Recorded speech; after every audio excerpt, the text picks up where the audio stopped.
반갑습니다, 여러분. 오늘 해설에서는 지루한 서론은 다 생략하고 좀 묵직하지만 우리 모두가 절대 피할 수 없는 진짜 현실에 대해 바로 이야기해 보려고 합니다. 바로 죽음이죠. 보통 우리는 평생 동안 어떻게 살지만 고민하잖아요. 그런데 재밌게도 어떻게 죽을지를 배우는 데에도 평생에 걸린다고 하거든요. 자, 죽음이라는 렌즈를 통해 삶을 다시 들여다보는 이 흥미로운 철학적 여정, 지금 바로 시작해 보겠습니다. 독일 철학자 마르틴 하이데거가 존재와 시간에서 남긴 정말 날카로운 문장이 하나 있습니다. 인간은 태어나자마자 이미 죽기에는 충분히 늙어 있다. 와, 꽤 묵직하게 다가오지 않나요? 그러니까 죽음이라는 게 먼 미래에 갑자기 툭 튀어나오는 이벤트가 아니라는 거예요. 우리가 첫 숨을 내쉬는 그 순간부터 죽음은 이미 우리 곁에 딱 붙어있는 상수라는 뜻입니다. 첫 번째 섹션, 죽음을 향해 태어난 존재들입니다. 자, 여기서부터 우리의 여정이 본격적으로 시작되는데요. 육체를 가진 우리 모두는 언젠가 반드시 소멸한다는 것, 이 우주적인 진실을 일단 담담하게 인정하고 넘어가 보죠. 탄생, 성장, 노화, 그리고 죽음. 이건 절대 끊어질 수 없는 하나의 사이클이잖아요. 사실 우리가 언제 죽을지 그 한계를 우리 마음대로 통제할 수는 없습니다. 하지만 철학은요, 이 죽음에 대한 아주 원초적인 공포를 그럼 나는 어떻게 살 것인가를 배우는 엄청나게 강력한 도구로 바꿔줍니다. 결국 죽음을 배운다는 게 삶을 배우는 거랑 완전히 똑같거든요. 두 번째, 유가와 도가의 생사관입니다. 그런 고대 동양의 사상가들은 이 피할 수 없는 죽음을 대체 어떻게 받아들였을까요? 여기서 아주 실용적이고 흥미로운 관점들이 등장합니다. 유교와 도교, 이 둘을 딱 비교해보면 진짜 재미있는 차이가 보입니다. 먼저 유교는 종교라기보단 실천적인 철학에 가까웠거든요. 그래서 인간다움을 실현하면서 어떻게 살 것인가, 즉 훌륭한 도덕적인 유산을 남기는데 엄청난 집중을 했습니다. 반면에 도교는 어땠을까요? 우주의 자연스러운 흐름 그 자체에 순응하면서 물리적인 생명을 보존하는 것 자체에 훨씬 더 큰 가치를 뒀습니다. 유교의 핵심을 보면 삼부루라는 개념이 나옵니다. 썩어 없어지지 않는 세 가지 영원함이라는 뜻인데요. 유교는 사후세계 이런 것보다 지금 당장 내가 현실을 어떻게 훌륭하게 살아내느냐 그 결과를 중요하게 봤습니다. 공로를 세우는 입공, 덕을 실천하는 입덕, 그리고 좋은 가르침을 남기는 입언. 이 세 가지를 해내면 내 육체는 죽더라도 정신과 이름은 영원히 죽지 않는다고 믿었던 거죠. 요즘 말로 하면 우리가 역사에 남기는 최고의 소셜 임팩트나 레거시라고 할 수 있겠네요. 그런데 도교는 관점이 완전히 다릅니다. 기라는 한 글자로 모든 게 설명돼요. 장자 철학을 보면 삶이라는 건 그냥 우주의 기운이 내게 잠시 모인 거고요. 죽음은 그 기가 다시 자연으로 스르륵 흩어지는 것에 불과합니다.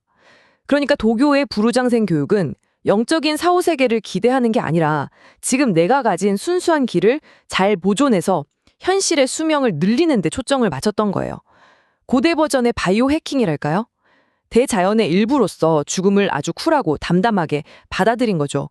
세 번째, 소크라테스. 죽음을 연습하다. 자, 이제 동양을 떠나서 서양의 이상주의로 한번 넘어가 보겠습니다. 고대 그리스의 감옥으로 가볼까요? 사형 판결을 받고 독배를 마시기 바로 직전에 소크라테스입니다. 여기서 우리가 알던 철학의 정의가 완전히 뒤집혀버려요. 플라톤의 대화편 파이돈을 보면 소크라테스가 이런 말을 합니다. 참된 철학자란 평생 동안 다름 아닌 죽는 것을 수련하는 사람이라고요. 평생 죽는 연습만 한다? 솔직히 좀 극단적으로 들리잖아요. 근데 그 속뜻을 알면 바로 고개가 끄덕여지실 겁니다. 플라톤의 아주 강렬한 비유를 한번 빌려와 볼게요. 고대 그리스인들한테 육신은 영혼을 가둬두는 일종의 무덤이자 감옥이었습니다. 생각해보세요. 우리가 진리를 좀 탐구하려고 하면 배고프죠, 졸리죠, 온갖 육체적인 욕망들이 계속 회방을 놓잖아요. 소크라테스는 지혜에 대한 진짜 사랑은 이 귀찮은 육체적 속박에서 완전히 벗어나 순수한 영혼 상태가 될 때만 가능하다고 믿었던 겁니다. 그래서 소크라테스는 영혼 해방을 위한 3단계를 이야기합니다. 철학자는 살아있는 동안에도 최대한 육체의 욕망을 무시하고 영혼을 순수하게 유지하는 훈련을 합니다. 그러다 마침내 죽음이 찾아오면 두려워하는 게 아니라 오히려 감옥에서의 석방이라고 생각하면서 아주 기쁘게 맞이하는 거예요. 왜냐하면 저승으로 갈 때 우리 영혼이 유일하게 챙겨갈 수 있는 건 살면서 평생 쌓아올린 교양과 덕성뿐이거든요. 이게 바로 영혼 영생을 위한 진정한 철학 교육이었던 겁니다. 네 번째 섹션, 도덕적 불우 대 영혼의 영생. 자, 이제 이 강렬했던 동양과 서양의 철학을 한 테이블에 같이 앉혀볼게요. 이 두 사상이 죽음이라는 문제를 어떻게 다르게 풀려고 했는지 직접 비교해 보겠습니다. 두 철학의 차이가 아주 명확하게 보이시죠? 고대 그리스 철학이 사후 세계, 즉 영혼의 해방을 목표로 철학적인 수련을 강조했다면요. 동양의 유교 철학은 철저하게 지금 여기 현세의 삶에 집중해서 세상에 긍정적인 레거시를 남기는 도덕적 불우를 목표로 했습니다. 하나는 육체를 벗어나는 영적인 수련을, 다른 하나는 현실 사회 속에서의 구체적인 도덕적 실천을 해결책으로 제시한 거죠. 다섯 번째, 인류애와 현대 윤리교육입니다. 자, 여기서 이런 의문이 드실 수 있어요. 수천 년 전 고대 사상들이 21세기를 사는 우리랑 도대체 무슨 상관이냐고요. 근데 놀랍게도 이 접근법들이 바로 현대 다문화 사회의 민주주의, 인권, 그리고 윤리교육을 떠받치는 엄청난 초석이 되었습니다. 역사적으로 이 흐름이 어떻게 이어지는지 한번 쭉 짚어보죠. 고대 동서양 경전이나 성경에 나오는 살인하지 말라 같은 종교적 계명들 있잖아요. 이게 계몽주의 시대로 넘어오면서 홉스와 로크가 말하는 생명권, 사회계약 같은 개념으로 발전합니다.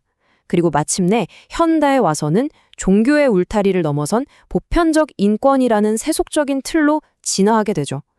과거에 사람들이 영혼의 불멸이나 도덕적 유산을 두고 치열하게 고민했던 그 흔적들이 결국 모든 인간의 생명은 신성하다는 현대 인권 개념의 탄탄한 길을 닦아놓은 셈입니다.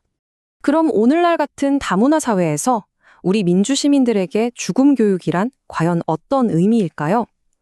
프랑스 철학자 레비나스는 윤리를 두고 타자의 얼굴에 대한 무한한 책임이라고 불렀습니다. 나와 다른 타인의 고통을 절대 외면하지 않고 연대하는 것. 그게 바로 현대사회에서 잘 죽기 위해 잘 사는 법이고 윤리교육의 본질입니다. 결국 남에게 해를 끼치지 않고 잔인성을 피하는 법을 가르치는 거거든요. 정리해보자면 우리 모두는 언젠가 죽는다는 그 뼈저린 유한함을 함께 공유하고 있잖아요. 바로 그 사실이 역설적으로 우리를 아주 강하게 연결해줍니다. 고대 철학자들이 그토록 치열하게 고민했던 죽음 교육은 결국 우리가 지금 이 자리에서 타인을 어떻게 존중하고 이타적으로 행동하며 인간의 존엄성을 어떻게 지킬 것인가에 대한 가장 실질적인 가이드라인이었던 겁니다. 죽음을 깊이 생각하는 것, 그게 바로 보편적 인류애를 키우는 첫걸음인 거죠. 자, 오늘 저희가 준비한 해설은 여기까지입니다. 마지막으로 여러분의 마음을 톡 건드릴 질문을 하나 던지고 싶네요.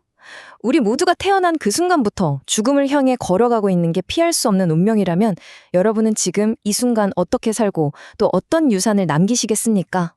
오늘 나눈 이 철학의 지혜들이 여러분의 일상에 작지만 의미 있는 파도를 일으키기를 바라면서 해설 마치겠습니다. 함께 해주셔서 감사합니다.